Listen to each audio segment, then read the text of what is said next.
Welcome to back and उस समय video बीच में बंद हो गया था। Sorry for that. And second part में बाद में अपलोड करती हूँ। ये वाला रिकॉर्ड हो जाने के बाद थोड़ा सा बीच में प्रॉब्लम हो गई थी। तो हम शुरू करते हैं वापस से क्वेश्चन नंबर 104 से। Match the following use and the user study with their investigation. जो हमारे यूज़र स्टडीज़ हैं और उनके जो इन्वेस्टिगेशंस हैं, मतलब जिन्होंने उनसे इन्वेस्टिगेट किया, इन्वेस्टिगेटर्स होना चाहिए, तो हम उन्हें मिलाना है हमें कि किसने कौन सा दिया है।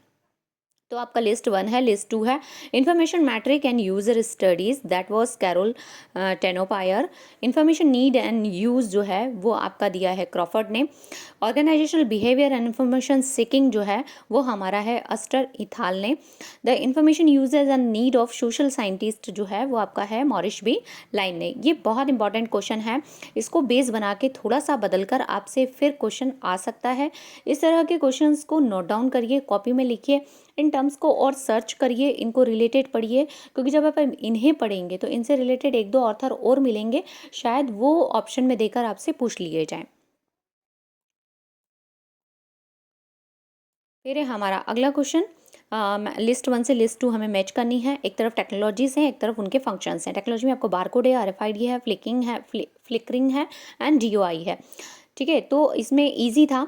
डीओआई से सबसे पहले अगर हम मिलाना शुरू करते तो is an implemented through a federation of registration agency to uniquely identify an object. जो हम ऑब्जेक्ट को आइडेंटिफाई करने के लिए यूनिक आइडेंटिटी देते हैं, डिजिटल ऑब्जेक्ट आइडेंटिफायर हमारा। ठीक है, फिर आपका जो फ्लिकरिंग है इसमें आपका आ जाएगा it is allow user to read information on screen but not capture it by screen cap dumping. फिर आपका जो है हमारा आरएफआईडी में आ जाएगा हमारा सेकंड ही कि include tolerance of misorientation and obscuration. Barcode technology it is use identification location and tracking of item. The term reprography first coin, देखिए आपने देखा होगा अभी तक 4 से 5 क्वेश्चन टर्म वाले आ गए हैं। तो मतलब हम जो सोचते हैं ना आप क्या ही टर्म पूछेगा, बहुत बार पूछा जा चुका है, लेकिन एनटीए जैसी एजेंसी भी ढूंढ ढूंढ कर आपसे वो टर्म्स पूछ रही है जो आप शायद भूल गए हैं या हम पढ़ना छोड़ देते हैं कि नहीं ये इतना सिंपल क्या पूछना। एनटीए बहुत हाई लेवल पे जाता है, हम बहुत डीप डीप में जाकर हाई चीज़ें पढ़ें। तो इंडिया, इटली, तुर्की और जर्मनी। अब वो जो है जगह पूछिए कि कहाँ पे हुई थी, तो जर्मनी में हुई थी आपकी। फिर हमारा अगला क्वेश्चन है who was not a member of UGC panel on library information science for the curriculum development committee 2001 headed by professor CR Krishnadiyappa. अब दो क्वेश्चन तो यहीं से बन सकते हैं कि यूजीसी का एक पैनल बना था एलआईएस के ऊपर क्यूरिकुलम डेवलपमेंट के लिए जो 2001 में बना था, और उसको चेयर किसने किया था, हेड कौन थे, तो सीआर कृष्णदियप्पा सर थे। अब इसके मेंबर कौन नहीं थे ये पूछा है। तो आप जब कमेटियाँ पढ़ेंगे तो पूरी पढ़िए, कमेटी का ईयर, कमेटी कब बनी थी, क्यों बनी थी, कौन हेड था और उनके साथ कौन मेंबर थे और कौन नहीं थे।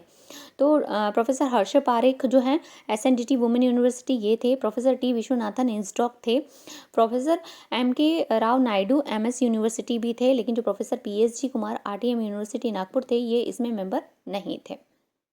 ये बहुत अच्छा क्वेश्चन है, फिर से रिपीट हो सकता है थोड़ा सा आपका चेंज करके। फिर हमारा अगला question dash in of job evaluation actual incident relevant to the work situation are taken into account and each employee is made to answer each indent to his supervisor।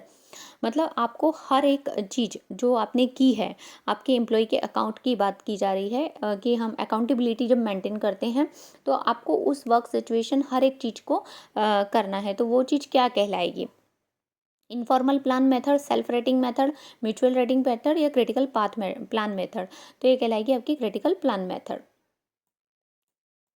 In which year Delhi public library has introduce the mobile service for reader. अब यहाँ पे mobile service reader जो था वो कब किया गया था, तो 1953 में किया गया था।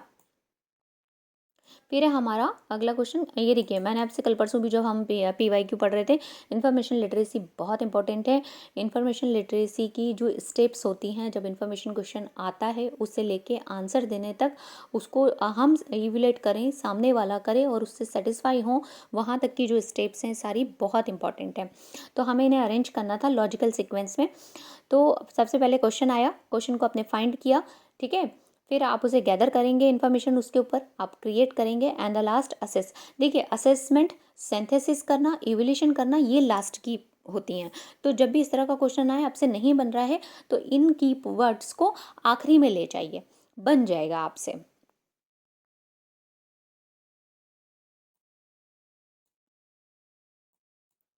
शोध रिपोर्ट के प्रारंभिक भाग में निम्नलिखित में से कौन सा शामिल नहीं भी हो सकता है। सेम क्वेश्चन आपका 2 बार राजस्थान वाले में और अभी रिसेंटली में एक एग्जाम और हुआ है, वहाँ पे एज इट इज़ क्वेश्चन पूछा गया है कि जब हम रिसर्च रिपोर्ट कंपाइल करते हैं तो जो हमारा प्रीलिमिनरी सेक्शन होता है उसमें हम कौन सी नहीं रखते हैं, ठीक है।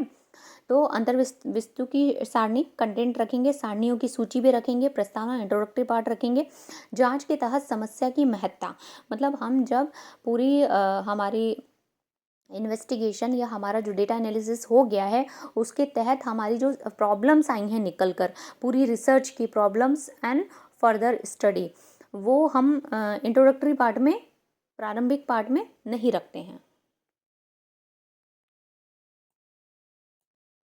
फिर है library pilgrimage are an example of, ये किसका एग्जाम्पल है आपका, सरस्वती पूजा ड्यूरिंग नवरात्रि नहीं, एडल्ट एजुकेशन प्रोग्राम ये भी नहीं था, लाइब्रेरी कॉर्पोरेशन भी नहीं है, तो ये लाइब्रेरी एक्सटेंशन सर्विस है। इजी था, थोड़ा सा यूनिकनेस लेके पूछा है लेकिन इजी था। Probability distribution of all the possible means of random sample of a given sample size refer, तो ये हो जाएगा आपका sampling distribution of mean.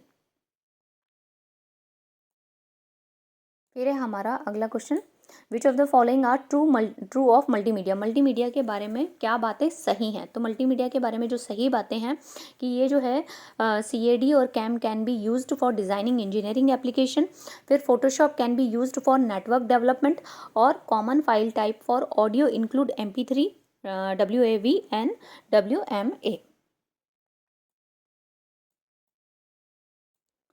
The SPSS has 3 views namely, जो SPSS सॉफ्टवेयर है इसके 3 व्यू होते हैं, वो कौन कौन से हैं, उनके नाम क्या हैं, help view, data view, output view, variable view या इनपुट व्यू। तो जो आंसर NTA ने दिया है वो है आपका data view, output view and variable view, help और इनपुट नहीं होगा।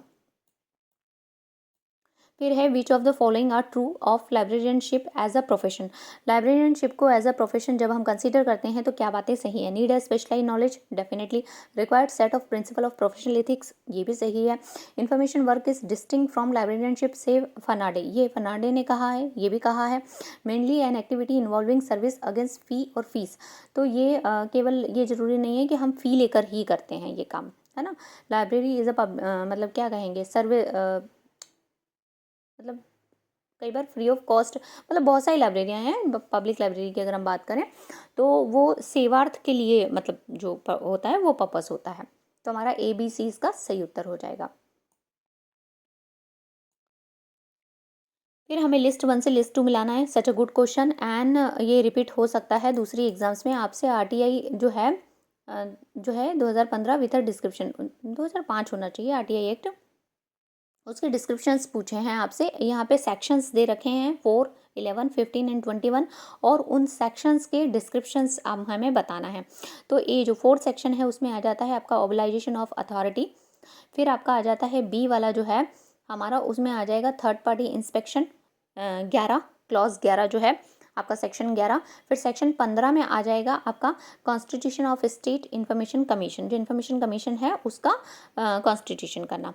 फिर आपका जो है क्लॉज सेक्शन 21, सेक्शन 21 में आ जाएगा protection of action taken in good faith. और भी कई सारे होते हैं। RTI को लेकर बहुत सारे क्वेश्चन पूछे जा सकते हैं कि RTI कितने दिन में आंसर करना चाहिए, 30 में, कितनी फ़ी लगती है, 10 रुपीज़ मिनिमम लगती है। जब हम फर्स्ट एपीलेट अथॉरिटी को करते हैं तब 50 रुपीज़ लगती है, और उसमें टाइम ड्यूरेशन क्या होता है। जब आप थर्ड पार्टी इन्फॉर्मेशन मांग रहे हैं तो उसमें 45 डेज़ लगते हैं, क्योंकि 15 डेज़ एक्स्ट्रा इन्फॉर्मेशन को लेने में लगते हैं। जब आप CIC में क्लेम करते हैं तब क्या प्रोसेस होती है, और बहुत सारी चीज़ें हैं, आपको वो सब पढ़ना चाहिए। फिर है हमारा arrange the typical section of a research paper in a logical order. देखिए बहुत चेंज थोड़ा सा करके दे दिया है, बाकी वही चीज़ें कि जब हम रिसर्च पेपर लिखते हैं तो लॉजिकल ऑर्डर में हमें क्या चीज़ पहले रखनी चाहिए, क्या बाद में रखनी चाहिए। तो सबसे पहले था कि हमारा ब्रीफ समरी रखेंगे, और ये बहुत ईजीली अरेंज हो सकता था, बस आपको पहला और आखिरी याद रखना चाहिए। सबसे पहले हम ब्रीफ समरी करेंगे, और सबसे आखिरी में जो होता है areas for further research. Areas of further research क्या है, that is a suggestion of your study. जब हम पूरी स्टडी लिख लेते हैं तब हमें पता पड़ता है कि यार ये और किया जा सकता है, ये और करना चाहिए था, वो हम अपने कंक्लूजन और सजेशंस में देते हैं, और उसी का दूसरा नाम होता है एरियाज फॉर फर्दर रिसर्च। तो इजीली ये ए को पहले रखना था, सी को बाद में रखना था, बन जाता।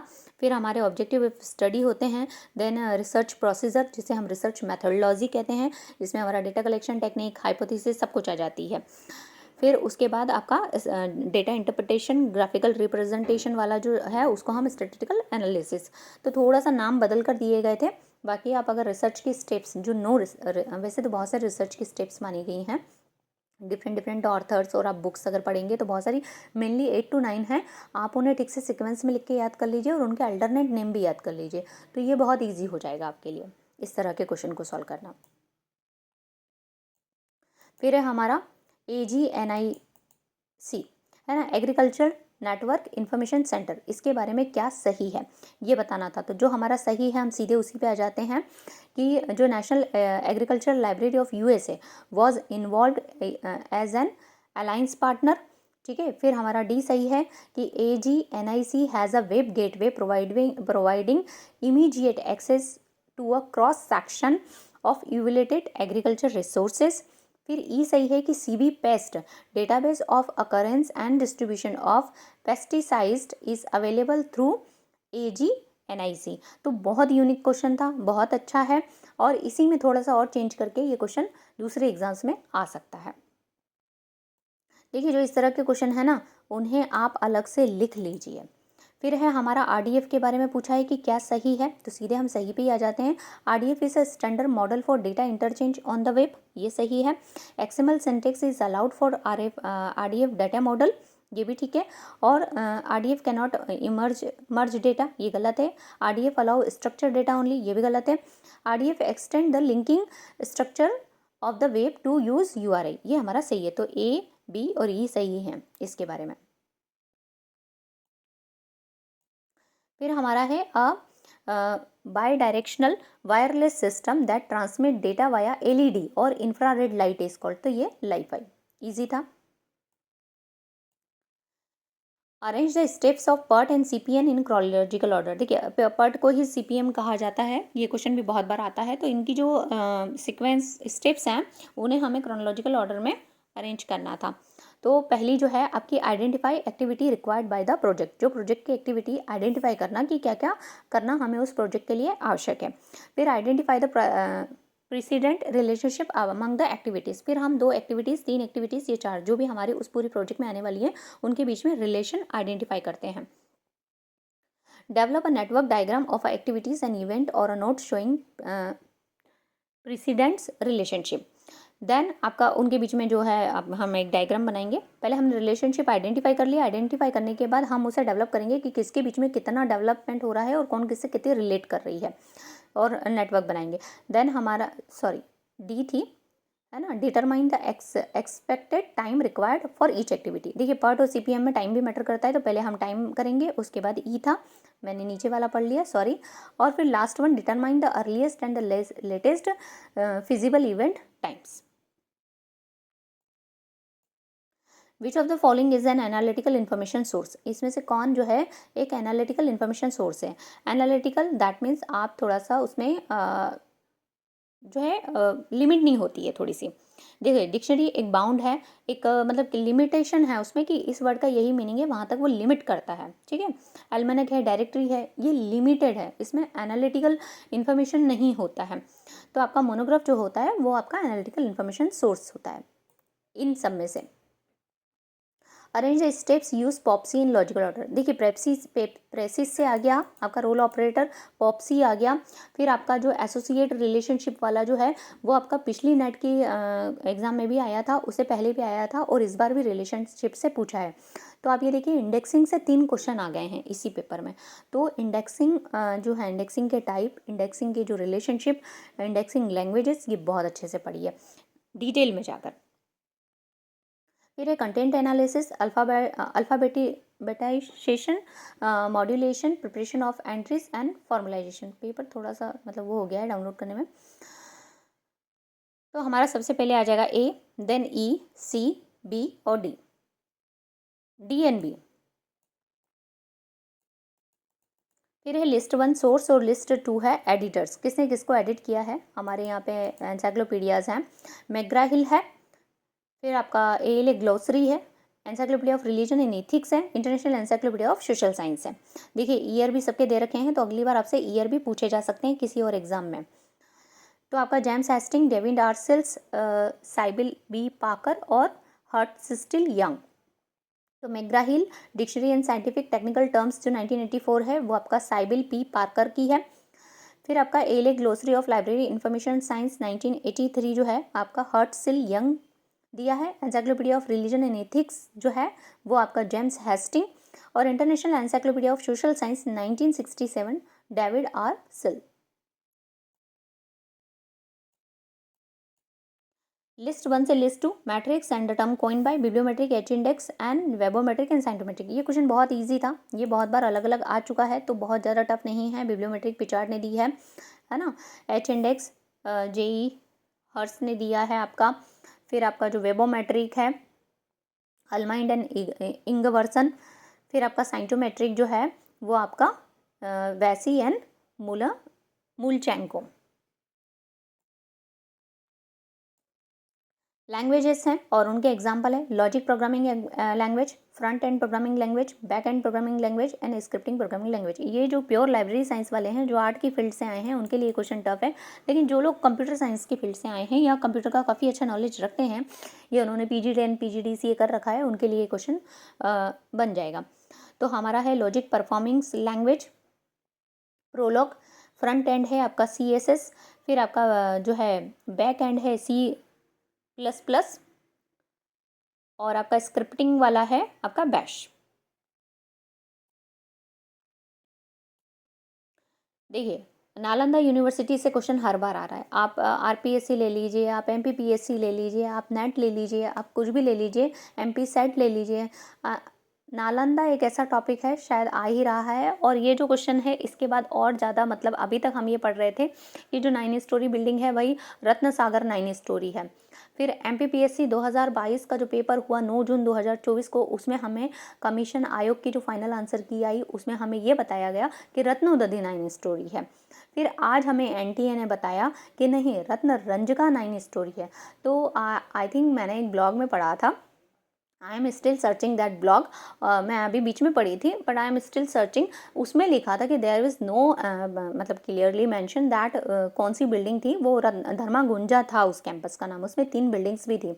या तो तीनों बिल्डिंग 9 स्टोरीज थी इसीलिए डिफरेंट प्लेसेस पे लिखा हुआ है, या कौन सी थी क्योंकि वो डिस्ट्रॉय हो चुका था, बाद में ये सब लिखा गया उसके बारे में, तो इसलिए हमें नहीं पता है। तो ये एक और थोड़ा मिस्ट्री बन गया है ये क्वेश्चन।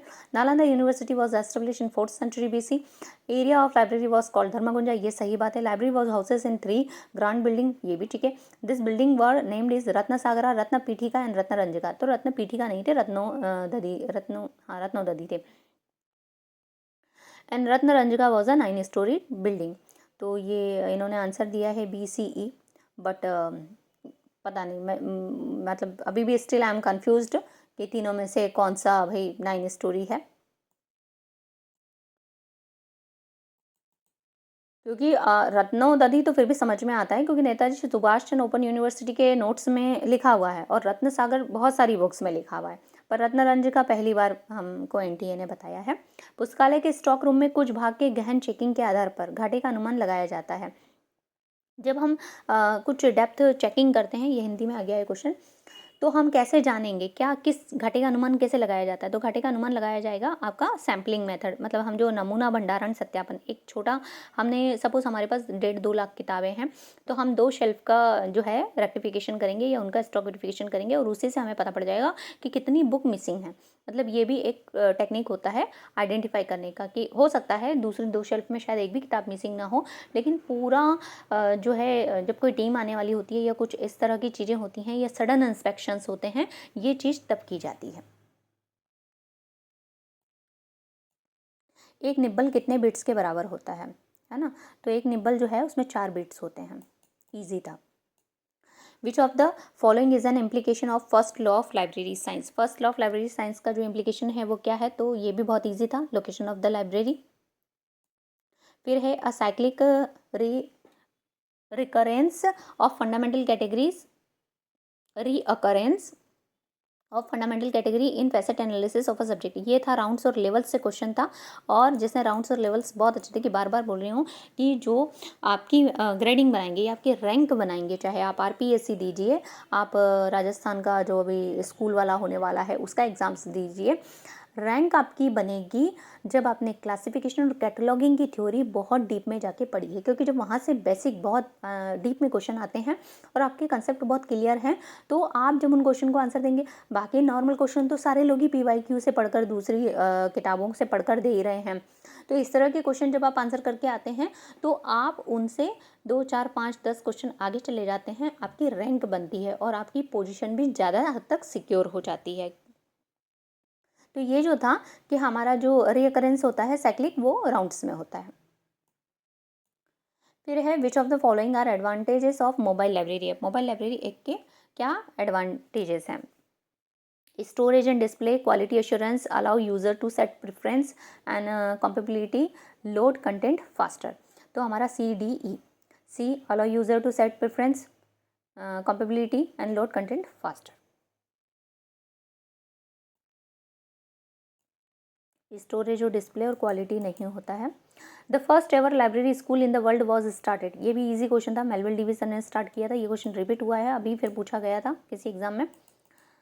फिर है arrange layer of semantic web architecture in proper sequence from lower to higher. Lower to higher आपको अरेंज करना था। ये भी थोड़ा सा जिसने सेमेंटिक वेब वगैरह, वेब 3.0 बहुत अच्छे से पढ़ा है, कंप्यूटर साइंस के लोग हैं या कंप्यूटर का अच्छा नॉलेज रखते हैं, उनसे ये क्वेश्चन इजीली बन जाएगा। बाकी जो आर्ट्स बैकग्राउंड या कॉमर्स से आए हैं थोड़ा सा, उनके लिए टफ हो जाता है इस तरह के क्वेश्चन। तो सबसे पहले हमारा जो आया है वो है आपका यूनिकोड और URI, देन आपका XML, देन आपका RDF, फिर OWL, और लेटेस्ट वन जो है RIF SWRL, अब मतलब जो इसमें हायर हो जाएगी आपकी।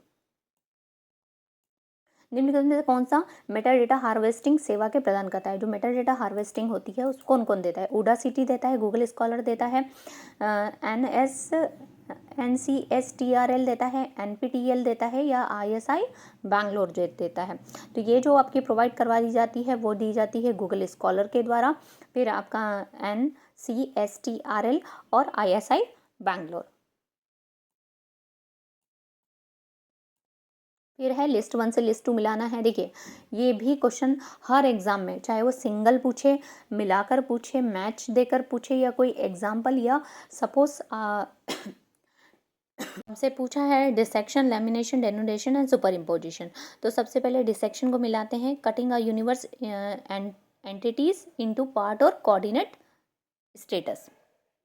लेमिनेशन, लेमिनेशन जो है आपका एक दूसरे के ऊपर जो हम लेयर ओवर लेयर करते हैं, construction of overlaying fact on facets. Denudation, denudation जो है progressive decrease of the extension and increase the intention, बाहर से कटता है अंदर की ओर बढ़ता है। Superimposition, superimposition connecting together two और more isolate idea of the same category, same category के दो और इन्हें जो है हाइफन के निशान से बनाया जाता है। सुपर इम्पोजिशन डिवाइस जो होता है हमारा। Our next question, the statistical test used to investigate the difference among the mean of the all population simultaneously is, तो वो होगा आपका एनोवा टेस्ट। फिर है which of the following is a computer program use to search website content and index over the internet. जो है हमारा जो वेबसाइट का कंटेंट और इंडेक्स होता है उसके लिए जो प्रोग्रामिंग होती है, जब हम एक सर्च इंजन बनाएंगे या वो होता है, तो कौन सा भाग होता है इंटरनेट, तो वेब क्रॉलर।